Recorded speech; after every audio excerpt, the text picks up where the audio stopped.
میرا second question یہ ہے کہ جب گورنمنٹ کے پاس اتنا خزانہ نہیں ہوتا تو کہ وہ اپنی گورنمنٹ کے جو معاملات ہیں وہ رن کر سکے، تو وہ نئے نوٹ چھاپ لیتی ہے، منی سپلائی انکریز ہو جاتی ہے، جس کی وجہ سے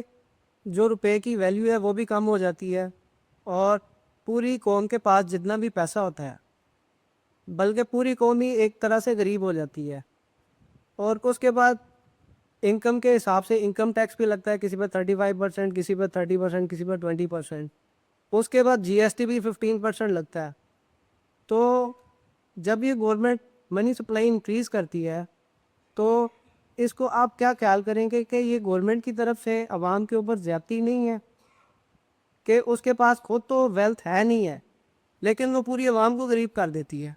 اصل میں یہ معاملہ بڑا پیچیدہ ہے، ٹرکی ہے، اور یہ آپ نے اچھا کیا تھا کہ پہلے کہہ دیا تھا کہ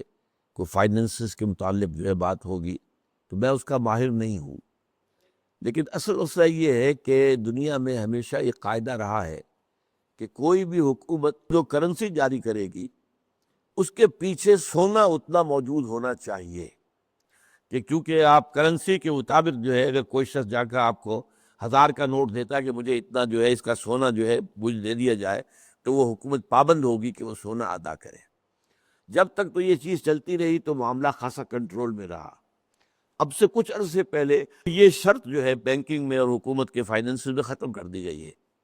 اس سے بڑی پیچیدگیاں پیدا ہوئی ہیں، لیکن میں ان کا ماہر نہیں ہوں، اس کے بارے میں کوئی واضح بات آپ کو میں نہیں بتا سکتا۔ میرے جو بیٹے ہیں، نمبر 3 بیٹے ہیں، عاطف وحید، جنہوں نے کہ اس میں ڈاکٹریٹ کی ہے اسلامک اکنامکس کے اندر، آپ ان سے کسی وقت آ کر بات کر لیجیے۔ وہ صبح کے اوقات میں بھی ہوتے ہیں، شام کو بھی ہوتے ہیں، جو ہمارا قرآن اکیڈمی کا دفتر ہے، شعبہ تصنیف و تحقیق و تصنیف جو ہے اس کے انچارج۔